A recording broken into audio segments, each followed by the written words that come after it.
नमस्कार बंधुरा दास kitchen bagger पक्ष থেকে সবাইকে স্বাগত।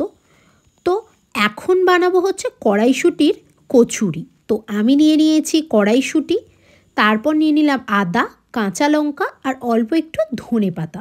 এই সব কিছুকে মিক্সিতে আমি পেস্ট বানিয়ে নিলাম। এরপর আমি গ্যাসে কড়া বসিয়ে দিয়ে কড়াতে দিয়ে দিলাম সর্ষের তেল। সর্ষের তেলটা একটু গরম হয়ে আসার পরেই তাতে দিয়ে দিলাম হিং। এরপর আমি যে পেস্ট বানালাম ওই পেস্টটা আমি আস্তে আস্তে তেলে দিয়ে দেব পুরটাকে ভালো করে বানানোর জন্য। দেওয়ার সময় একটু খেয়াল করে দেবেন, না হলে কিন্তু ছিটে লাগতে পারে।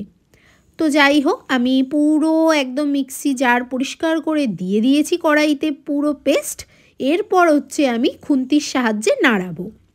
খুন্তির সাহায্যে খুব ভালো করে এটাকে মিশিয়ে নিতে হবে। একদম পুরটাকে পুরো একদম আটার মতো করে নিতে হবে। মধ্যিখানে আমি অল্প একটু নুন আর স্বাদ মতো একটু চিনি দিয়ে দিলাম।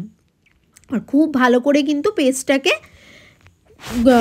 তোমাকে আস্তে আস্তে সিমে দিয়ে নাড়িয়ে নিতে হবে।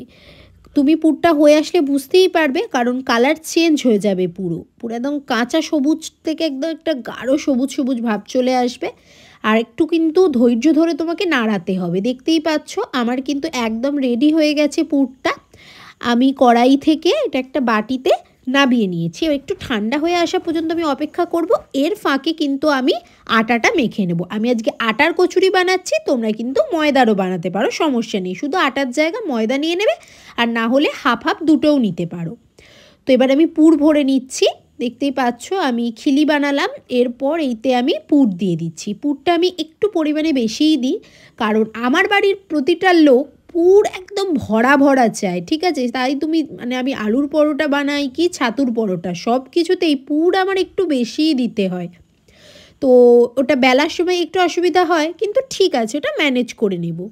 তো দেখতেই পাচ্ছ আমি কিন্তু তোমাদের সাথে কথা বলতে বলতে পুরো পুর ভরে একদম রেডি করে নিয়েছি। এরপরে আর মাত্র দুটো কাজ বাকি, এক হচ্ছে বেলা আর এক হচ্ছে ভাজা। তো আমি কি করছি, একেবারেই কিন্তু সবগুলোকে বেলে নিচ্ছি, তাতে আমার মনে হয় একটু আমার সাহায্য হয় আর কি।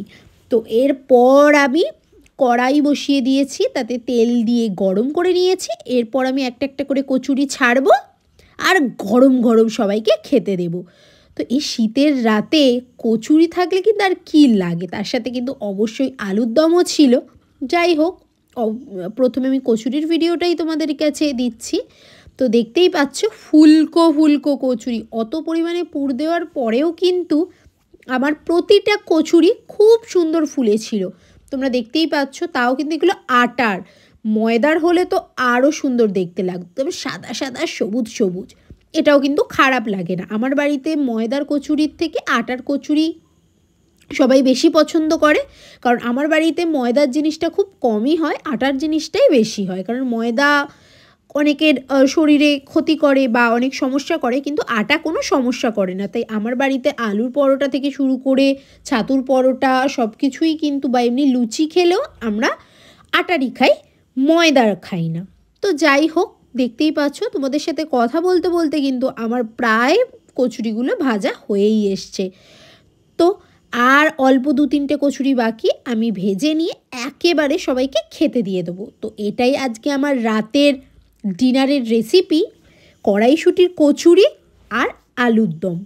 তো তোমরা কারা কারা কড়াইশুঁটির কচুরি পছন্দ করো অবশ্যই কিন্তু আমাকে কমেন্টের মাধ্যমে জানিয়ে দিয়ে যেও। তো দেখা হচ্ছে নেক্সট ভিডিওতে। ততক্ষণ কিন্তু ভালো থাকবে, আর অবশ্যই কিন্তু কমেন্ট করে বলবে কে কী ডিনার করেছো আজকে। ভিডিওটা ভালো লাগলে কিন্তু অবশ্যই লাইক কমেন্ট শেয়ার। টাটা, দেখা হচ্ছে আবার নতুন কোনো ভিডিওতে।